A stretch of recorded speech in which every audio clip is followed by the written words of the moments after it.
Café de Sèvres.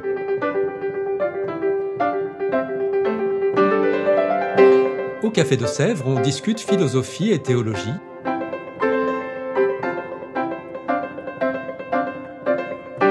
C'est là que chaque semaine, Isabelle, Parnell et Claire dialoguent avec un enseignant du Centre Sèvres, faculté jésuite de Paris. L'émission d'aujourd'hui est animée par Parnell Ledaga.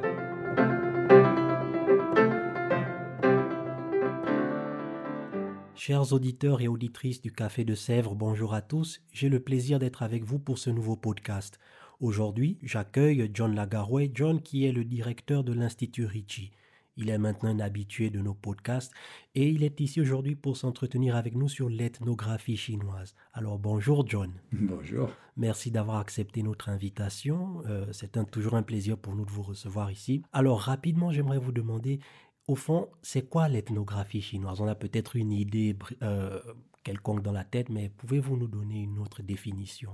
C'est un peu en contraste avec le mot anthropologie, parce que l'anthropologie, évidemment, c'est l'étude et la théorie sur l'homme en tant que tel, mais n'ayant pas vraiment de formation en anthropologie comme discipline, j'ai choisi d'appeler le travail de terrain que je faisais, parce que ce que j'ai en commun avec les anthropologues, c'est que j'ai fait beaucoup de travail de terrain en Chine et à Taïwan.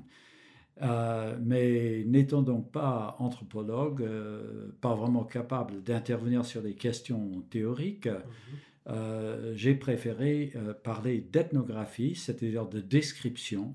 D'un groupe ethnique, c'est à l'origine, c'est le mot ethno, mais il ne s'agit pas évidemment d'un groupe ethnique. En l'occurrence, il s'agit au contraire de cette très grande Chine qui a les dimensions et la durée d'histoire de l'Europe, au moins, plus de population encore. Et donc, j'ai toujours voulu, dans mon travail de terrain, commencer par décrire. Ça, donc, ethnographie, c'est la description. Tout à fait, et justement parce que vous dispensez ce semestre au Centre Sèvres un cours sur l'ethnographie chinoise et en parcourant rapidement le programme du Centre Sèvres et le descriptif de votre cours, on se rend compte que vous parlez beaucoup par exemple de certains rituels, des rituels taoïstes, de rituels communautaires, des fêtes et des villages. Alors lorsque vous décrivez la Chine, lorsque vous faites ce cours d'ethnographie chinoise, pourquoi avoir retenu ces thèmes principalement et pas d'autres par exemple?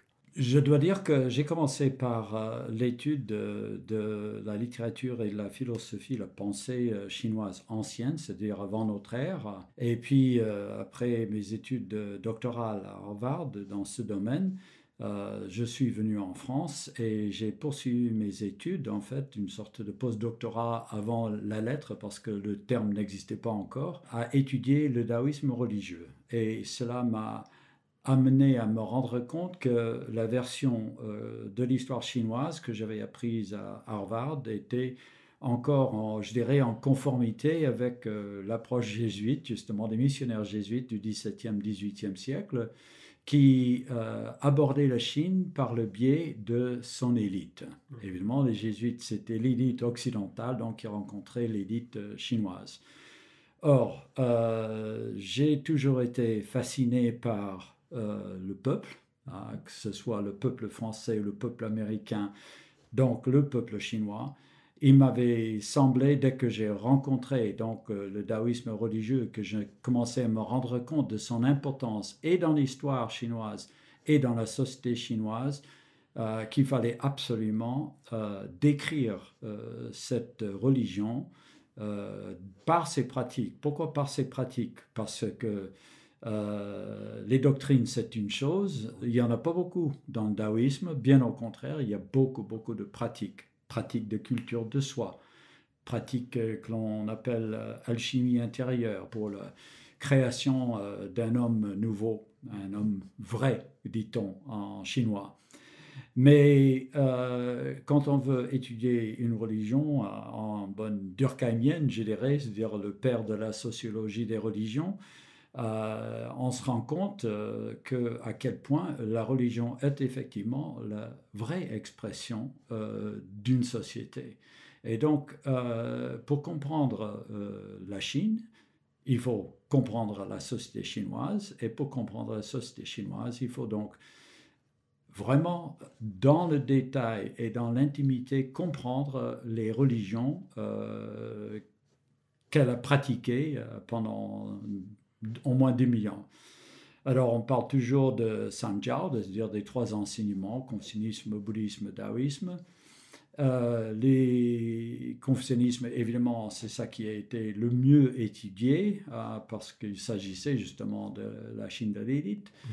Mais depuis les années 60 et depuis 68 aussi en France, de plus en plus, on se tourne vers les strates inférieures de la société pour comprendre la société dans son intégralité. Voilà. Donc le peuple chinois, c'est quoi le peuple chinois? C'est quoi la société chinoise?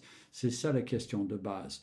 Alors, comment savoir ça? Ben, il y a toutes sortes d'avenues d'accès, mais je pense que l'accès par la religion est essentiel. Pourquoi? Moi, je définis la religion comme la pratique des valeurs structurantes.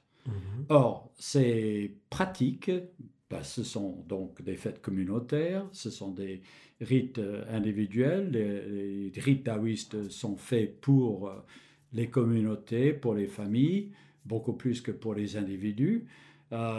Et donc,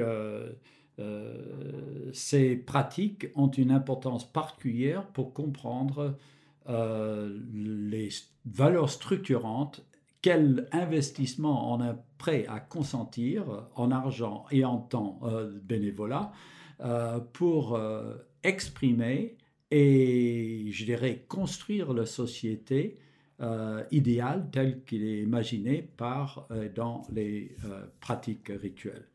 Donc voilà, en quelques mots, pourquoi? Alors, les rites, mais les fêtes. Parce qu'il n'y a pas que les rites taoïstes, des rites bouddhistes, des rites confucéens. Dans la société chinoise, il y a aussi d'autres rites qui sont des pratiques médiumniques, mais la notion de fête rajoute à cela, c'est que c'est vraiment au moment des fêtes que la société se définit, s'exprime et donc se construit. Et donc, à travers, tout le monde connaît le Nouvel An chinois, par exemple, mais une fois que l'on va sur le terrain et commence à voir comment, concrètement, cette fête du Nouvel An est organisée, sa dimension culte des ancêtres, sa dimension religion locale autour des divinités, on se rend compte à quel point c'est par les fêtes que la société se définit. Voilà. Alors, je dois dire que je suis assez impressionné par tout cela parce que j'avais jamais envisagé qu'on suit les choses sous cet angle, parce qu'on parle beaucoup du miracle chinois, du développement de la Chine. On s'imagine beaucoup d'autres dimensions, mais on ne voit pas nécessairement la dimension religieuse comparée par exemple ici en Europe, où on peut facilement faire le lien entre les institutions européennes et le christianisme. C'est un peu différent en Chine, du moins on n'entend pas beaucoup parler, on ne connaît même pas nécessairement les religions chinoises. Alors, puisque vous parlerez des rituels taoïstes, pouvez-vous nous en dire quelques mots exactement sur ces rituels et cette religion? Alors, d'abord, ce qu'il faut dire, c'est que ces rituels, tels que j'ai pu les observer dans les années 80 à Taïwan, parce que c'était à l'époque et ça reste encore le meilleur endroit au monde pour voir ces rites déployés dans leur intégralité. Dès que j'ai assisté à un rituel taoïste, je me suis rendu compte à quel point j'avais d'abord une image fausse de ce que c'est le rite, que ce n'est pas juste de la répétition, qu'il y a un sens, un vecteur de sens, un dynamisme qui est inscrit dans la structure même des rites. Mais pour parler plus concrètement donc des rites taoïstes, ils sont de 3 sortes. Il y a d'abord donc les rites communautaires que l'on appelle jiao, ou que l'on peut traduire par sacrifice ou offrande. Je préfère offrande parce qu'il n'y a pas à proprement parler de sacrifice sanglant. Il y a beaucoup d'offrandes, de fruits, de papier-monnaie, de toutes sortes de choses, mais pas d'animaux. Hein. Donc, la religion populaire, par contraste, comme la religion confucéenne, le culte des ancêtres est caractérisé par des sacrifices sanglants. Donc, taoïsme comme bouddhisme en Chine ne pratiquent pas le sacrifice sanglant et même s'élèvent contre cela. Donc, vous pouvez imaginer pourquoi. Ce que disent les textes taoïstes, c'est que l'empereur de Jade, donc le chef du panthéon, pour ainsi dire, il aime la vie. Comment pourrait-il être intéressé par le sacrifice sanglant?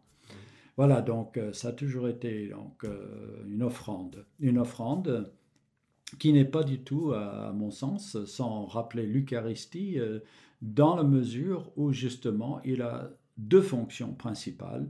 La première étant justement lors des, on pourrait appeler ça même une fête de récolte, lorsque la récolte a été bonne, c'est pendant cette période, après la récolte d'automne, que la plupart de ces rites communautaires sont effectués.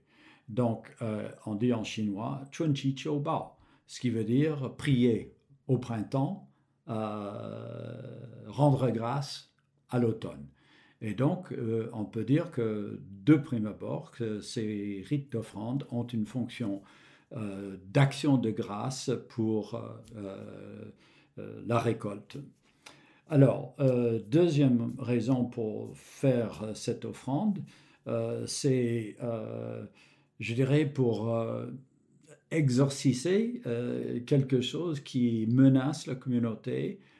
Donc, par exemple, pendant la SRAS à Taïwan et à Hong Kong, le nombre de ces rites a été accru de manière très significative parce que toutes les communautés voulaient chasser ces mauvais esprits qui, dans une vision très anthropomorphe du mal et du bien, Oui.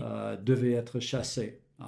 Et il y a un rite très célèbre, une forme de l'offrande très célèbre que pratiquée dans toute la Chine du Sud-Est, mais que l'on peut encore voir à Taïwan, qui s'appelle le culte des Wangye. Les Wangye, c'est une espèce de roitelet divin qui apporte les épidémies. Et donc, on les invite à bien manger pour ensuite les éconduire. On les met sur un bateau, on brûle le bateau, on brûle sur un papier mâché. Parfois, on le pousse dans la mer, c'est-à-dire qu'on renvoie ces mauvais esprits ailleurs. Donc, une fonction exorciste. Ce sont toujours les deux pôles de toute tradition rituelle. On est baptisé, on commence par renoncer à Satan pour ensuite être habité d'un esprit eucharistique, disons-le simplement comme ça. Alors, donc ça c'est un type de rite, c'est peut-être le rite le plus important. Ensuite, il y a un rite que l'on appelle le gongde, qui veut dire littéralement mérite, rite de mérite. C'est un rite pour acquérir du mérite pour les parents défunts, les grands-parents défunts, c'est-à-dire les membres défunts de la famille. C'est un rite qui est profondément influencé par le bouddhisme, mais que le taoïsme a aussi intégré dans sa panoplie de rites. Ceci est donc, ce sont des rites faits pour les familles. Et enfin, il y a aussi des rites exorcistes, à caractère principalement exorciste, faits pour les individus, pour éconduire la maladie. S'il y a eu, par exemple, dans tel endroit, plusieurs noyades, pour que cette mauvaise influence qui a provoqué cette séquence, cette suite de noyades ou d'incendies, j'ai assisté aux deux types, on va faire un rite d'offrande, mais à caractère très très nettement exorciste. Voilà, dans quelques mots, les trois grands types de rites effectués toujours par les taoïstes. C'est vraiment impressionnant. Alors, parce que le temps nous est compté, nous allons maintenant aborder un autre sujet, celui des fêtes et des villages et de la communauté. Encore une fois, je dois avouer que je suis plutôt surpris. Je me fais parfois, je ne suis pas le seul, une certaine idée de la Chine ou peut-être même de Taïwan, de la culture chinoise. Alors, lorsqu'on parle des fêtes, des villages, ça occupe une place assez importante dans ces cultures. Je m'attendais peut-être à un culte de l'empereur ou quelque chose dans le genre, la puissance de l'État. Et voici que nous allons découvrir plutôt les fêtes, certains rituels, les villages, les communautés. Alors, quelle place occupent ces différents éléments dans la culture chinoise?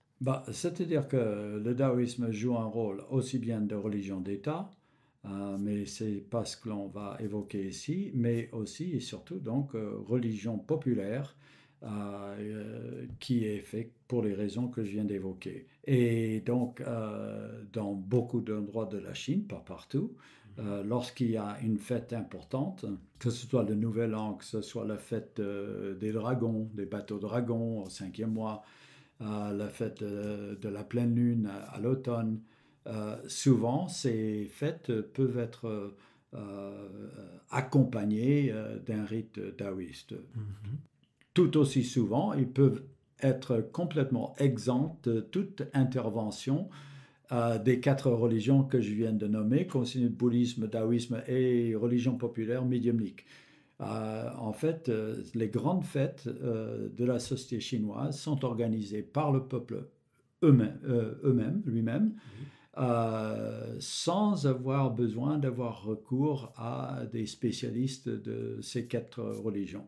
Et alors, qu'est-ce qu'on apprend? Par exemple, pour donner un exemple, Oui, bien sûr. la fête des bateaux dragons, que tout le monde connaît, tout le monde a vu les images de ces longs bateaux que les jeunes héros rament à toute vitesse pour battre les équipes adverses. Oui. Mais effectivement, c'est une compétition qu'on pourrait qualifier de sportive ou de simplement une coutume populaire, mais c'est beaucoup plus important que ça, parce que partout où j'ai eu des rapports sur ce type de rituel, il s'agissait pour chaque bateau représentait une communauté spécifique. Et donc, quand moi j'étais jeune enfant, j'ai grandi dans un milieu calviniste et le collège l'université où enseignait mon père, c'était le collège de Calvin. Et ben, il faisait partie d'un groupe de 8 petites universités locales qui avaient tous des origines protestantes. Et parmi ces 8, il fallait absolument battre au basketball ou à n'importe quel événement sportif, il fallait absolument battre un seul, et c'était l'équipe de Hollande qui était à 40 km. Pourquoi? Parce qu'ils étaient également, mais d'une autre forme de calvinisme, donc les plus proches. La même chose se passe au niveau, j'ai grandi dans l'État de Michigan. Mon père avait été à l'université de Michigan, moi aussi par la suite. Dans une année au football américain, il fallait absolument battre le rival du Michigan, Michigan State, et puis Ohio State. C'était les deux parmi les Big Ten, les 10 grandes universités du Midwest. Donc ces fêtes sont l'expression d'une identité, d'une rivalité qui est en même temps une complicité. Donc, on appartient au Big Ten, on appartient à ce réseau d'universités du Middle West, et c'est exactement la même chose en Chine. Donc, ces moments de fête communautaire, c'est les moments de prise d'identité, de reconnaissance, d'investissement dans son identité, son appartenance à un groupe. Je pense que c'est peut-être la fonction la plus importante des fêtes.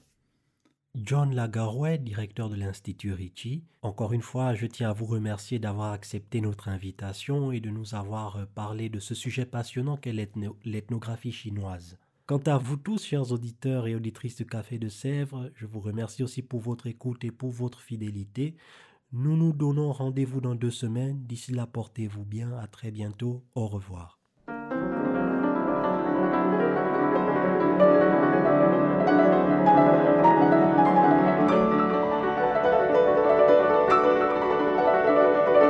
Vous écoutiez Café de Sèvres, le podcast du Centre Sèvres, Faculté jésuite de Paris, en partenariat avec RCF.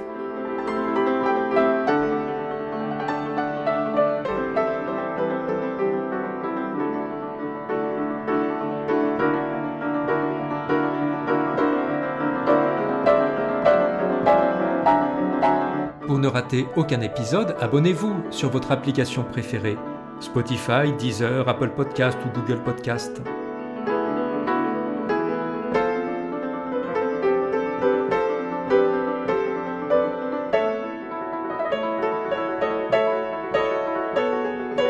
Et sur notre site internet www.centresèvres.com, découvrez l'ensemble de nos cours et conférences en philosophie et théologie. À bientôt!